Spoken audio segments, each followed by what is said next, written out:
What's up, everyone? Welcome to the February 15th edition of FanDuel Tournament Plays presented by PrizePicks. I'm your host, Adam Scherer. You can follow me on Twitter at ShipMyMoneyDFS.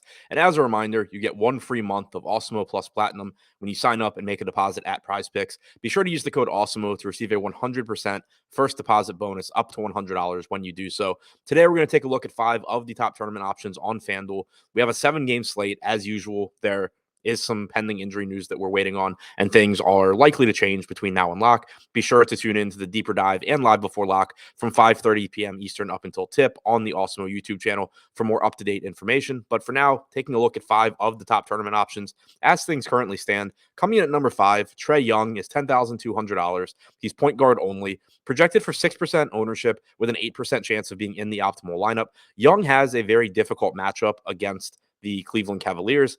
It's a very good defensive team that can certainly make life difficult for him, and he's not discounted on FanDuel. You can get him for cheaper elsewhere on other sites, but on FanDuel, 10,200, you're paying full freight. He does have a little bit of an elevated ceiling, though, with John Collins out tonight. Bogdan Bogdanovic is also questionable. Bogdanovic went through shoot around. If he were to not play, Young's rates actually improve even more. But without John Collins on the floor this year, Young goes from averaging 1.32 FanDuel points overall to 1.39 FanDuel points per minute. His usage rate jumps from 34.6% overall to 37.4% without Collins on the floor. Now, that is accompanied by a 3 to 4% decrease in assist percentage. So it's not like everything goes up for Young without Collins, but the increased usage rate does give you a little bit higher ceiling here, despite the difficult matchup. The low ownership makes Young pretty appealing given the massive raw point total that he can really give you in any matchup. Number 4, sticking in this game, Kevin Love is only $5,600 on FanDuel. He's projected for 8% ownership with an 11% chance of being in the optimal lineup. Love is power forward and center eligible. Now, Love's playing time is a bit of a concern, and that's why he's not very popular, but you've also seen the salary drop. In Love's last game, he only played about 17 minutes, but one positive takeaway from that game is that he played about 12 minutes in the first half. If you go back and look at the first game that Karis LeVert and Darius Garland played together, Kevin Love still managed to play 24 minutes in that game. I think there's a good chance that the second half last game was kind of just a fluky rotation, blip on the radar for Love, and that going forward, you continue to see him play around 24 minutes. He's averaged 1.2 FanDuel points per minute this season. If he does get to 24 minutes and produces at a normal rate, he's going to look pretty good at $5,600. Number 3, Evan Mobley is $7,000. He's projected for 11% ownership with a 14% chance of being in the optimal lineup. He has power forward and center eligibility. He's averaged 0.98 FanDuel points per minute this season. There's nothing tonight that makes Mobley look better than usual. Garland, LeVert, Love, all of those guys are playing. So there's no reason to think that Mobley's rates are going to be significantly different than they have been overall this season, but still close to a fantasy point per minute player, likely to give you 34 or 35 minutes tonight. And he's fairly priced at relatively low ownership. Number 2, Chris Paul is $9,600, projected for 13% ownership with a 17% chance of being in the optimal lineup. There is plenty of blowout risk in this game. The Suns are currently 13-point favorites at home against the LA Clippers.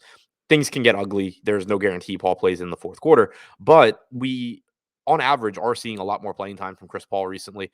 In the games that he has played with Devin Booker active, but without Cameron Payne, Paul has averaged 35.2 minutes per game. By comparison, the games he has played with Payne and with Booker, he's only averaged 32.4 minutes per game.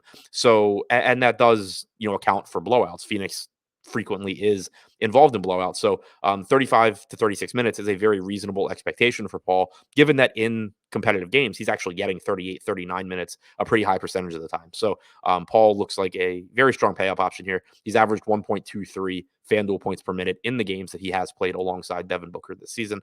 Number 1, PJ Washington, $4,800, power forward and center eligible. He's projected for 13% ownership with an 18% chance of being in the optimal lineup. Washington is a little bit risky here. In the last game, Washington only played about 22 minutes. Surprisingly, we saw Montrezl Harrell and Mason Plumlee play a lot of minutes alongside each other. They both played the entire fourth quarter, and JT Thor was also out there. Just a really weird rotation. I'm not buying too much into that. I don't think that we see substantial substantial minutes going forward where Harrell and Plumlee play alongside each other. It's a really weird pairing. It's really unusual. Washington can do more to space the floor when one of when one of Plumlee or Harrell are out there. So I still think that on average, you're getting 26 to 28 minutes from PJ Washington in most games. Tonight's game should be very fast paced. There should be a lot of scoring here. Charlotte has a healthy 119 implied total, which is, I believe, the third highest on the slate behind their opponent, behind the Minnesota Timberwolves and behind the Milwaukee Bucks.